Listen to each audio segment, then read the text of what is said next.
Baik. Assalamualaikum warahmatullahi wabarakatuh. Halo, Waalaikumsalam apa warahmatullahi. kabar? Mas Lutfi sehat? Alhamdulillah, Mbak Mona, alhamdulillah sehat. Hmm, Moga-moga Mbak Mona juga demikian. Long time no see. Alhamdulillah. Ini udah dinanti-nanti ngobrol sama pakar eh, apa ya? eh, Hukum dan juga pakar kesehatan. Wah, jarang nih, jarang. Expert kita. Saya dapat kehormatan nih bisa mengundang, berkenan nih sambil ditarik-tarik nih. Gimana caranya supaya bisa ngobrol di sini? Ini kelihatan nggak? Mbak Lutfi kelihatan nggak? Kelihatan? Ya, ya, ya. Ya, oke. Ya, saya akan perkenalkan sekilas tentang Dr. Muhammad Lutfi Hakim. Beliau adalah advocate dan legal counsel for hospitals. Wah, pengalamannya rentet luar biasa. Orang-orang kedokteran, orang-orang rumah sakit pasti kenal beliau, termasuk dari perspektif hukum tentu saja ya. Standpoint-nya dari hukum. Beliau adalah advokat dan pendiri M. Lutfi Hakim and Partners Law Firm. Wah, keren. Kantornya keren banget. I've been there. Kemudian anggota Thank you. Kompartemen Hukum dan Advokasi dan Mediasi PP Persi, Persatuan Rumah Sakit ya. Ya, betul. Kemudian anggota Ini Divisi sudah Hukum. berakhir ya sebetulnya ya, baru Sudah sekitar berapa berakhir. hari yang lalu berakhir versi ini. Oke, oke, Ya, oke. Anggota Divisi Hukum PP Mukisi. Mukisi adalah? ya. Majelis Upaya Kesehatan Umat Islam seluruh Indonesia.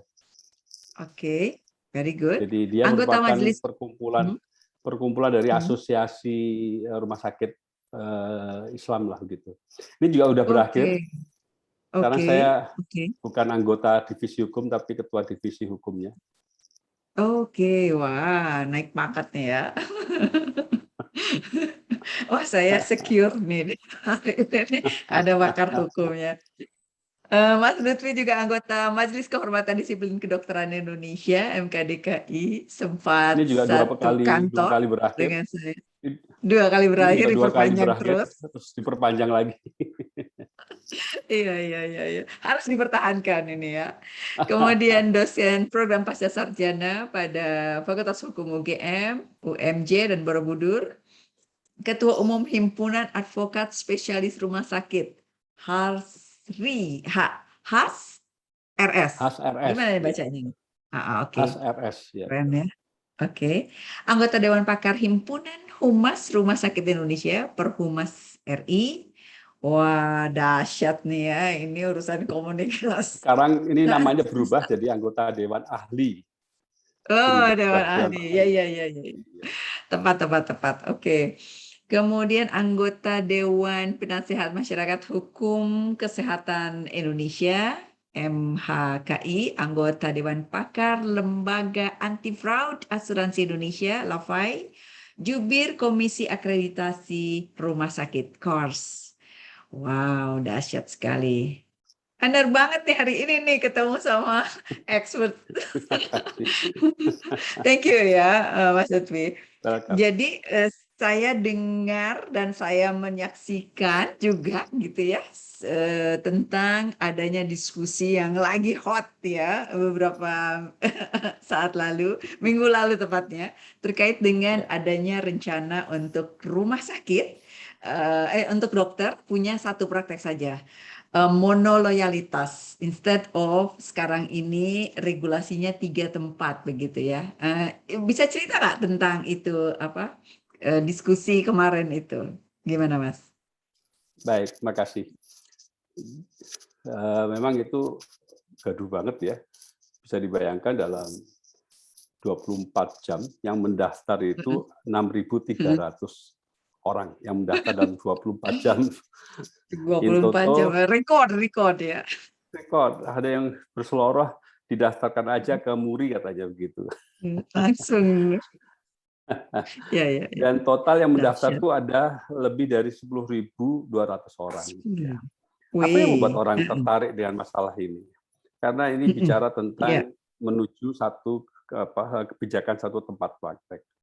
Mhm, Nah, ini mhm. orang nampaknya berpikir terhadap judul ini instan gitu dan terpotong dari konteks panjangnya. Kita di situ Iya. katakan tenaga medis menuju kebijakan satu tempat praktek, ada titik duanya di situ. Mhm. Masalah, tantangan, peluang gitu. Ya, jadi ada titik Oke. duanya. Orang orang baca itu instan saja. Kok kita Iya, mau iya. dibatasi satu SIP nih? Padahal ini Iya, iya, kita iya. diskusi itu di belakangnya gitu. Diskusinya itu di belakangnya, Mhm. tantangannya apa, masalahnya apa gitu ya. Kemudian yang kedua, kita itu tidak Mhm. bicara tentang when gitu ya, kapan gitu ya, tapi kita bicara tentang Iya. what, apa masalahnya, dan Mhm. how ya, bagaimana Mmm. kita menuju pada satu tempat praktek itu. Roadmap-nya itu Iya. seperti apa? Sebetulnya itulah bahan Iya. diskusi utamanya. Tapi itulah Mmm.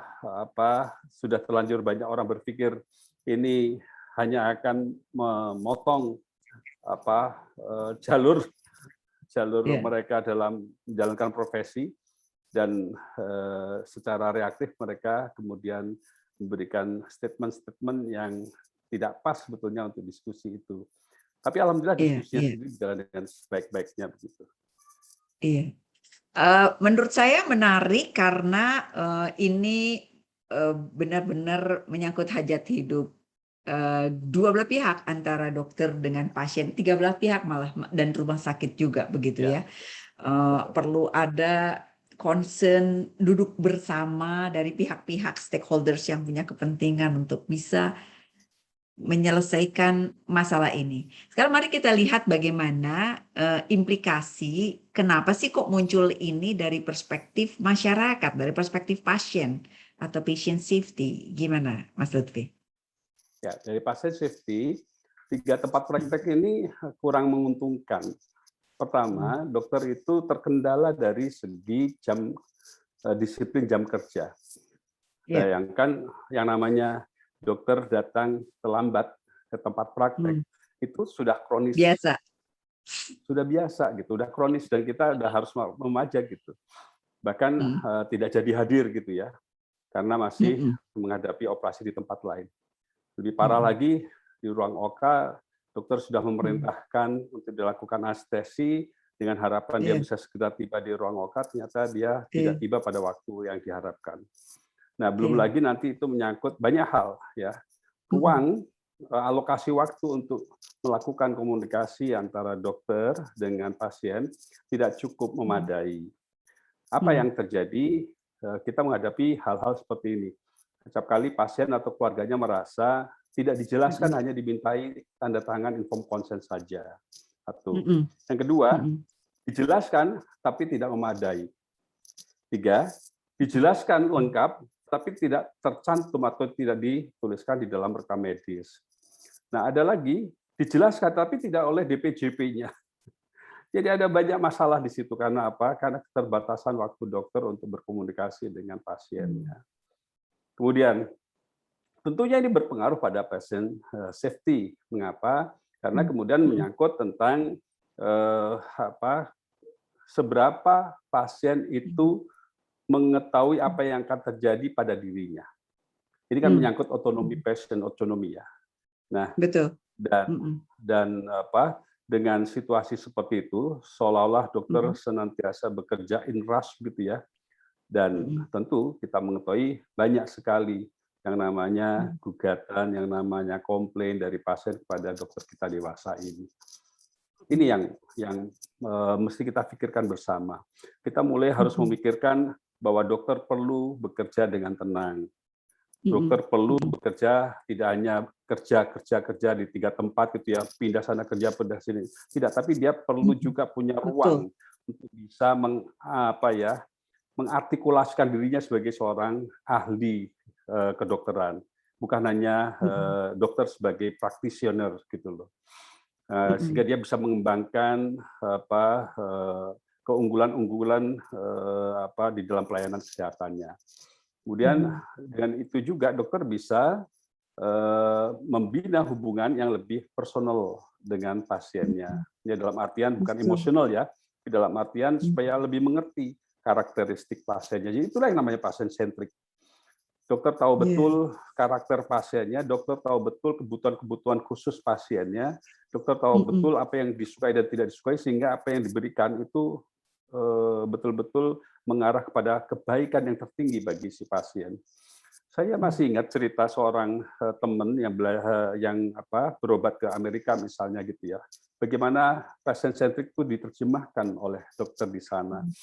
Mereka Mm-mm. ketika ketemu dia tanya dulu, Anda dari mana gitu? Anda sepertinya dari Timur Tengah ya? Oh enggak, saya dari Indonesia katanya. Oh Indonesia, oh Indonesia. Mereka bercakap pakai bahasa Inggris. Wait a minute kata dia kemudian. Dia minta waktu 5 menit, kemudian dia balik ketemu si pasien itu dan berbicara, menyapa dalam bahasa Indonesia sekarang dengan terpatah-patah. Coba bisa dibayangkan, pasien sentrik banget itu. Dia Keren. mencoba dari segi bahasa aja dia udah mendekati kepada apa yang Iya, dipakai oleh si pasien dalam berbahasa.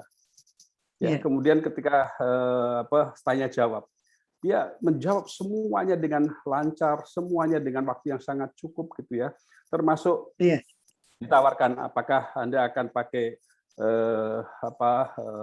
anestesi general anestesi atau lokal gitu ya kan. Dijawab iya, gitu bahwa yang terbaik sebetulnya yang lokal gitu ya daripada general. Tapi mungkin Anda pengen istirahat ya bisa aja kami gunakan yang lokal tapi saya berikan sedikit obat penenang supaya Anda bisa istirahat gitu. Ada gitu-gitunya, ada situasi yang panjang membuat si pasien ini ketika akan dilakukan tindakan tuh betul-betul nyaman, tenang. Dan itu tentu iya, akan sangat bagus bagi proses operasi bagi dirinya. Daripada dia dalam keadaan tegang, dia dalam keadaan pasrah tapi sebetulnya tidak paham gitu ya. Itu tidak iya, bagus. Dan dokternya juga tentu mengerjakannya itu dengan rasa nyaman ya, rasa tenang gitu karena ada kepercayaan yang optimum yang diberikan oleh pasien kepada iya, dirinya. iya, Kan yang iya. namanya Jadi hubungan pasien dokter kan hubungan trust ya, kepercayaan. betul. Jadi Mas Lutfi, dokter pasien itu kalau pakai patient centered, pendekatan patient centered itu betul tadi ya, memahami biologisnya pasien, biopsikologisnya, kemudian sosiologisnya, bahkan religi gitu ya kan? Betul, Karena ada betul. pertimbangan tertentu terkait dengan sudut pandang kalau punya keyakinan tertentu dalam pelayanan kesehatan gitu. Dan itu Betul. butuh waktu. Kalau Betul dokternya sekali. nggak punya Ya, waktu, bisa jadi ya, ya, merugikan untuk apa ya pemulihan pasien begitu ya atau pelayanan terhadap pasien ya. ya, Oke, ya. memang ini bermasalah ya kalau misalnya dari sudut pandang maksudnya menguntungkan untuk pasien jika prioritas ini mendapat tempat termasuk dari waktu durasinya begitu ya. Hmm, hmm, hmm. Lalu kalau kita lihat kalau one doctor one hospital atau one doctor one practice itu Hmm. bagaimana dampaknya bagi dokter? Baik, kita akan bicara dalam beberapa situasi kondisi gitu ya. Ya, ya, Secara umum, memang kita ini kan kondisinya masih ada yang namanya jumlah rasio dokter dengan penduduk atau populasi itu ya. masih timpang. Yang kedua masih ada sentralisasi dokter atau dokter-dokter spesialis di kota-kota gitu ya. Yang ketiga masih kurangnya dokter bersedia untuk praktek di tempat-tempat yang agak marginal gitu ya, atau di fasilitas-fasilitas primer seperti puskesmas itu masih banyak sekali kosong oleh dokter. Nah ini semua mesti dibuatkan roadmap-nya gitu. Jangan sampai kita di dalam memikirkan satu tempat praktek ini tidak berkeadilan. Iya. Berkeadilannya itu seperti apa? Pertama adalah dari aspek dokternya. Dokter dalam memberikan pelayanan kepada pasien, dia kesejahteraannya harus terjamin. Betul. Ya, itu satu. Setuju. Ya. Kesejahteraan terjamin itu akan membuat dokter secara fisik dan psikis atau fisik dan mental itu baik di dalam menjalankan tugasnya, prakteknya. Dia Betul. tidak Betul. berlebihan lelah, dia tidak berlebihan kehabisan waktu di lapangan praktek gitu ya, atau kehabisan waktu di jalan karena harus berpindah dari satu tempat praktek ke tempat praktek yang lain. Mm-mm. tapi dia bisa betul-betul konsentrasi di satu tempat dan dia tidak Mm-mm. cemas dengan remunerasi Mm-mm. ataupun fee yang akan dia peroleh. Nah, yang Mm-mm. kedua, bagi rumah sakit juga mesti diberi ruang untuk berkemampuan memberikan remunerasi ataupun kepastian fee ya kepada Mm-mm. dokternya. Nah, dalam hal ini pemerintah negara harus turun, harus hadir. Iya, Bagaimana setuju. supaya rumah sakit itu berkemampuan? Kita harus Mm-mm. paham yang namanya kesehatan itu merupakan kewajiban konstitusional negara. Oleh karena itu, Mm-mm. masyarakat, rakyat membangun rumah sakit harus diapresiasi oleh negara. Harus Betul, diberikan blissful gitu ya, perasaan betul, terima kasih, perasaan syukur. Dengan betul, cara apa? Ya berbagai fasilitas-fasilitas yang memudahkan agar betul, rakyat yang sudah memikul sebagian kewajiban, beban kewajiban negara itu memperoleh betul. penghargaan dari Mm-mm. pajaknya, kemudian alkesnya, kemudian Ya. perizinannya, dan sebagainya. Seperti itu. Nah, dari itulah kemudian baru kita bicara bagaimana pasien dapat mengakses Mm-mm. seorang dokter dengan mudah. Mm-mm. Ini rangkaiannya harus seperti itu, dari si dokternya dulu, kemudian rumah sakitnya, baru pasien yang akan memperoleh efek Iya, lanjutan atau konsekuensi logis dari dua hal yang teratasi tadi itu. iya. Jadi hak pelayanan kesehatan adalah hak asasi manusia dan juga itu kewajiban untuk menyediakan pelayanan kesehatan adalah tanggung jawab pemerintah sehingga pengaturan oleh pemerintah perlu sedemikian rupa memberdayakan seluruh unsur yang ikut berkontribusi. Saya setuju sekali ya. Betul Termasuk sekali. juga mendekatkan tempat praktek dengan pasien, akses pasien untuk mendapatkan pelayanan kesehatan juga dimudahkan. Ini semua untuk di daerah perkotaan masih lumayan ya, maksudnya bukan menjadi isu besar begitu ya. Tetapi untuk masyarakat yang ada di daerah pinggiran atau juga yang jauh misalnya itu tidak dapat diabaikan, itu terjadi. Nah, Ya. sekarang dengan adanya diskusi tersebut, kira-kira kan tadi Mas Lutfi membahas tentang peluang, apa tadi? Masalah, tantangan, Masalah, peluang gitu ya. tantangan, peluang, betul sekali. Ya, Masalahnya baik. tadi sudah dipetakan ya. Terus Ya, ya oke, ada lagi tentang masalah lalu baru tantangan ya. dan peluang. Jadi segi masalah, terutama dari segi jumlah dan distribusi, ya produksi dokter dan Ya, distribusi dokternya ya, itu memang betul. masih bermasalah gitu. Kita Ya. tidak menutup mata dari masalah itu. Mm-mm. Karena itulah kan begini ya, kan begini. Undang-undang praktek kedokteran itu mengatur 3 tempat praktek ya, maksimum atau Ya. paling banyak 3 Mm-mm. tempat praktek. Tetapi Mm-mm. ini ada escape clause-nya, yaitu di Mm-mm. penjelasannya bahwa 3 tempat Mm-mm. praktek itu dapat Mm-mm. dilanggar istilahnya begitu ya, dapat Mm-mm. disingkirkan, Mm-mm. dikesampingkan Mm-mm. karena Mm-mm. kekurangan dokter ini itu dengan surat tugas, dengan Mm-mm. cukup pemberitahuan kepada Dinkes setempat, tidak Mm-mm. perlu ada SP pada kondisi-kondisi tertentu gitu ya, seperti bencana dan Mm-mm. sebagainya lah. Ini merupakan Mm-mm. escape clause dari yang 3. Itu Mm. Undang-Undang Praktek tahun 2004. Bagaimana dengan Mm-mm. Undang-Undang tentang Rumah Sakit tahun 2009? Dia berbeda. Mm-mm. Ya, Mm-mm. pembuat undang-undang itu memberikannya itu satu saja tempat praktek.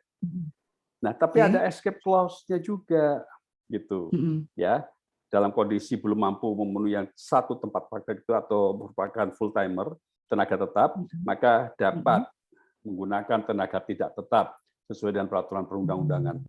Artinya sudah mengarah kepada satu tempat praktek. Kemudian Mm. PP tahun 2021 nomor 47 Mm-mm. 2021 itu dia Mm-mm. mengadopsi saja dari apa yang ada di dalam undang-undang tentang rumah sakit ya, dengan Mm-mm. mutatis mutandis itu substansi Mm-mm. tetap, redaksi Mm-mm. berbeda begitu. Mm. Itu juga begitu ya, juga seperti itu. Juga mengarah pada satu saja, pembuat undang-undang itu lebih mengarah pada satu saja.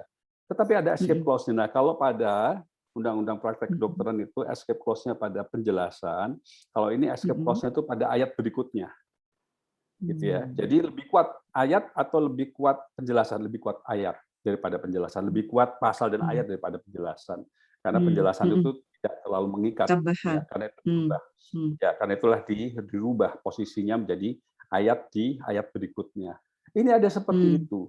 Tentu pembuat undang-undang itu dalam hal ini legislatif dan eksekutif paham betul mengapa dia menghendaki seperti itu. Tentu dengan kalkulasi, tentu dengan perhitungan.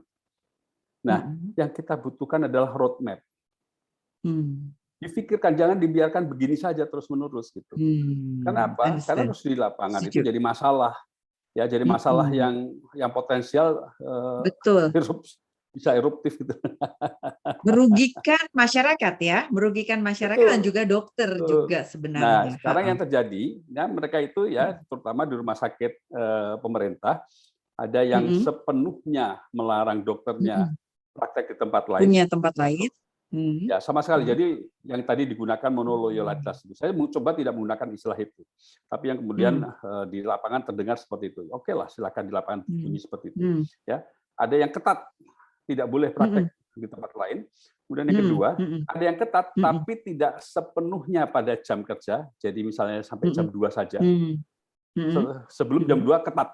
Jangan coba-coba keluar kerja di tempat lain sebelum jam 2.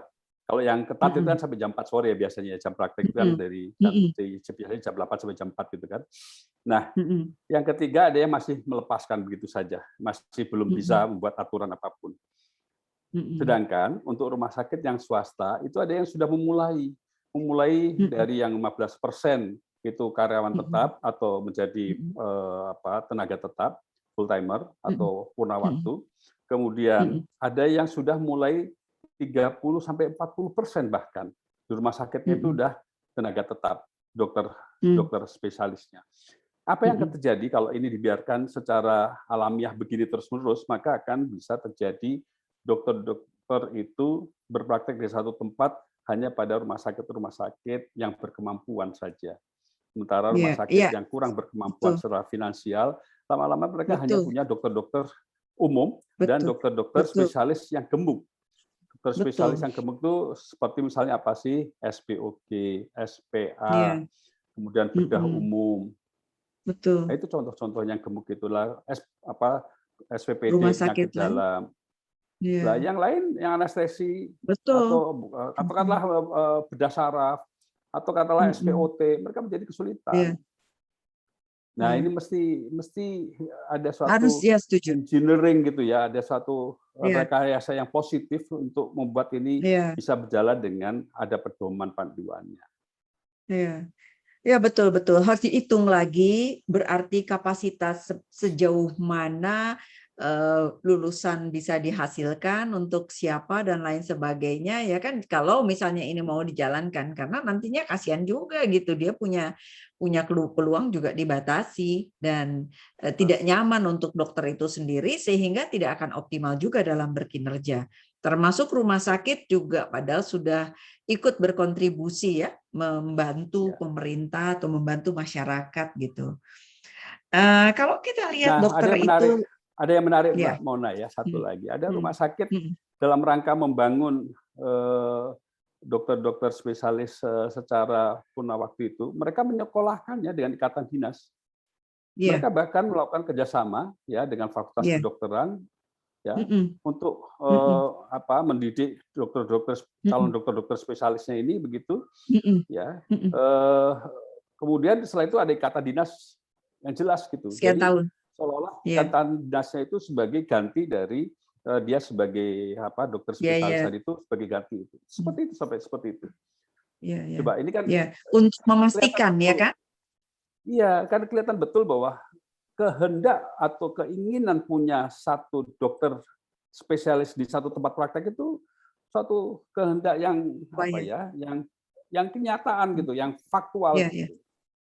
Iya, betul. Dan juga kita juga tidak dapat mengabaikan bahwa dokter punya dokter juga manusia gitu ya, punya batas kapasitas minimum atau juga maksimum yang dia bisa kembangkan. Kemudian bisa jadi salah gitu. Ada kasus yang juga terjadi karena banyak karena adanya kesalahan, karena kelelahan, ya kan. Terus ada di berapa tahun lalu ada kasus dokter di 5 tempat praktek begitu. Ini udah untuk masyarakat yang udah punya ekspektasi tertentu akan dirugikan, untuk dokter tersebut melelahkan juga begitu, apalagi mobilitas ya, waktu jalan dan lain sebagainya begitu. Lalu solusinya dengan ini apa gambaran? Saya setuju tadi ya, ada duduk bersama untuk bisa memetakan dan lain sebagainya. Tapi ini apakah itu diterima dan menjadi pertimbangan termasuk dari sisi pendidikan, produksi dokternya, Ya, baik. hasil Jadi diskusi itu? belum sampai ke kesimpulan ke sana. Jadi kita kemarin baru memetakan masalah, tapi memetakan bagaimana solusinya belum sampai ke sana. Jadi yang pertama itu mesti ada komunikasi yang bagus, yang intens antara via produksi dokter, yaitu dunia pendidikan fakultas-fakultas kedokteran, baik yang negeri maupun yang swasta, ya untuk dokter umum ya, sedangkan untuk spesialis yaitu fakultas kedokteran negeri, dengan Kemenkes. Lebih lagi menurut hemat saya adalah Dinkes, karena Dinkes lah yang lebih tahu kebutuhan dokter di tempatnya masing-masing. Mesti ada hubungan intens begitu loh. Ya, tapi masalahnya apakah masih sempat Dinkes ini memikirkan hal seperti ini? Kalau mengikuti peraturannya, persebaran dokter-dokter spesialis itu ada di pundak tanggung jawab pemerintah pusat loh. Itu kalau mengikuti peraturan itu seperti itu. Nah, ini bagaimana yang pada bagian yang paling hulu ini terrealisasi. Nah, untuk itu juga mesti difikirkan tentang biaya menjadi seorang dokter. Ya, jadi seorang dokter ini sudah panjang dan mahal gitu ya. Ongkos uang pendidikan, uang gedung, uang SPP-nya itu udah mahal-mahal betul gitu ya. Saya khawatir kalau seperti ini caranya nanti orang sudahlah mendengar begitu banyak adanya kasus-kasus komplain gitu ya. Nanti kemudian biaya yang mahal, jangan-jangan lama-lama orang nggak pengen jadi dokter deh di Indonesia ini. Betul. Ya, jadi mesti difikirkan kalau pemerintah bisa katakanlah mengatakan PCR harganya sekarang sekian, ya antigen sekian gitu. Iya untuk uang gedung masuk fakultas kedokteran gitu ya, itu ya ditetapkan maksimal sekian gitu.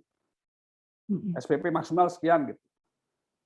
Jadi ada situasi di mana masyarakat itu tidak kemudian berpikir, wah ini belum BEP nih, saya harus kejar setoran ya supaya BEP. Enggak seperti itu cara ini. Dunia kedokteran sebagai sebuah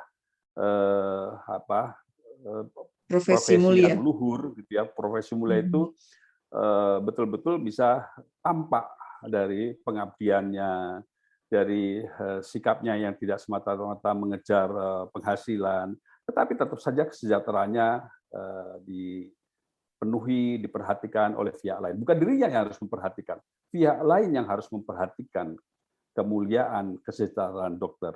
Itu seperti itu. Jadi kalau misalnya pihak-pihak yang punya kepentingan untuk memproduksi regulasi di sini akan mau untuk dengan sungguh-sungguh gitu ya ngelihat petanya secara apa ya, long term gitu ya, long term, middle term gitu ya, sama short term, itu dengan hati-hati ini akan menghasilkan keputusan-keputusan yang bagus, dan ini implikasinya betul sama produksi produksi dokternya gitu. Karena banyak sekali kampus-kampus sangat mendambakan untuk bisa bikin FK, karena itu adalah salah satu sekolah favorit dan itu juga bisa jadi tempat untuk mendapatkan pendapatan yang menarik begitu. Implikasinya dokternya akan dirugikan kalau terakhir dia nggak bisa dapat in return ya kan, kalau berpikir seperti itu. Saya sangat setuju kalau memungkinkan ya dokter itu dibuat gratis gitu sekolahnya gitu. Benar-benar selected person dan dia bisa ditempatkan sehingga distribusi dokter se-Indonesia juga bagus. Bisa menjaga kepentingan masyarakat. Adakah possibilities itu dari diskusi kemarin sampai kepada possibilities untuk dokter supaya distribusinya bisa terata? Tidak sampai ke sana diskusi kita, tetapi memang setidak-tidaknya untuk bisa menjadi seorang mahasiswa kedokteran itu jangan sudah Hmm. dibebani dengan biaya-biaya yang terlalu berat. Itu yang mesti Setuju. difikirkan dari paling awal gitu ya, paling awal. Hmm.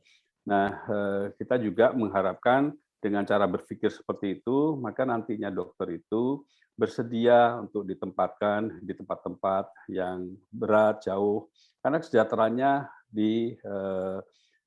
ditanggung oleh entah Pemda, entah negara, mesti ada alokasi untuk kesehatan yang lebih besar lah.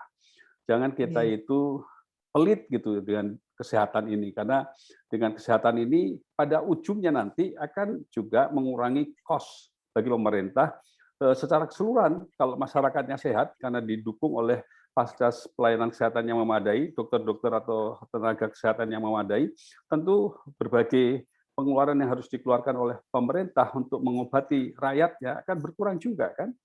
Iya, ya, setuju, setuju, Cara setuju. berpikirnya mesti seperti itu gitu. Iya.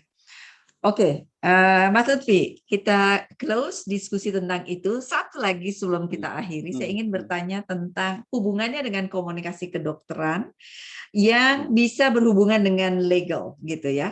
Adakah kasus-kasus yang ditangani berhubungan dengan masalah komunikasi dalam konteks kedokteran yang menimbulkan masalah malpraktek atau pengaduan? Ada dan banyak, tapi saya kasih contoh yang paling ekstrim lah gitu ya. Iya. Saya menghindari diksi malpraktek karena diksi malpraktek itu dia ada di dunia akademis tapi tidak di dunia praktis ya. Kita tidak ada satu peraturan pun yang menggunakan diksi itu. Jadi Kata begini, malpraktek. jadi begini, ada pasien dia mau pasang implan karena dia punya OA gitu ya. Nah, waktu itu apa OA? si Bisa jelaskan sedikit? OA? osteoarthritis untuk apa sih? Untuk Ya, dengkul oke, punya sakit yang apa? Oh ya. ya pada dengkulnya yang harus diganti, harus tulangnya Oke. harus diganti, diimplan gitu Ya, ya, oke. diganti tulang buatan. Nah, jadi waktu itu saya lupa yang kanan atau yang kiri, yang indikasi itu sebenarnya satu gitu ya. Yang satu lagi itu ini masih perdebatan. Nah, ketika kita periksa itu, kalau menurut keterangan dokter yang A gitu ya, yang satunya ini sebetulnya juga yang satunya ini indikasi. Tapi bagi dokter yang B gitu ya, ini belum indikasi. Gitu. Jadi dalam hal ini kita memberikan mengesampingkan yang itu belum berindikasi. Kita kesampingkan karena itu kita lebih memikirkan sisi dari pihak yang dokternya gitu ya.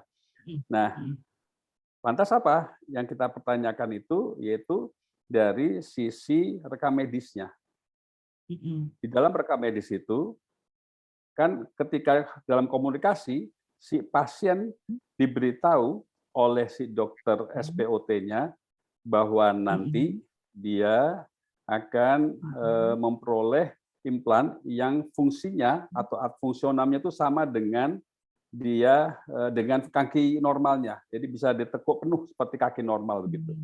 Ya, dia kan seorang montir mobil gitu ya, punya bengkel. Jadi kaki bisa ditekuk itu sesuatu untuknya seperti jari-jari pada pemain piano lah. Karena itulah dia tertarik untuk dilakukan implan. Ternyata implan yang diberikan tidak yang model seperti itu. Dan si dokternya mengatakan tidak pernah menjanjikan itu. Tentu kemudian kita berpaling pada rekam medis. Kebetulan sekali di dalam rekam medis itu semuanya ditulis kecuali prognosis. Betul-betul prognosis itu kosong, blank. Nggak ada secoret apapun, nggak ada. Nah, kita persalahkan dokternya begitu. Kita persalahkan bukan karena dia telah berbohong kepada pasien, yaitu menjanjikan fungsionalnya bisa seperti kaki normal atau dengkul normal, tetapi karena dia tidak menulis dengan lengkap prognosisnya, ya, sehingga kita tidak tahu persis apa yang terjadi dalam komunikasi antara dia dengan pasien. Ini contoh betapa komisi itu bisa menjadi masalah medical legal gitu. Akhirnya dokternya mendapat apa sanksi? Sakit dapat sanksi ya? Sanksi, dapat sanksi. Kita tidak pernah menganggap penulisan dalam rekam medis yang sangat sering diabaikan dokter itu sebagai sesuatu yang lumrah. Tidak, kita tidak pernah menganggap seperti itu. Kita ingin ada perubahan mindset.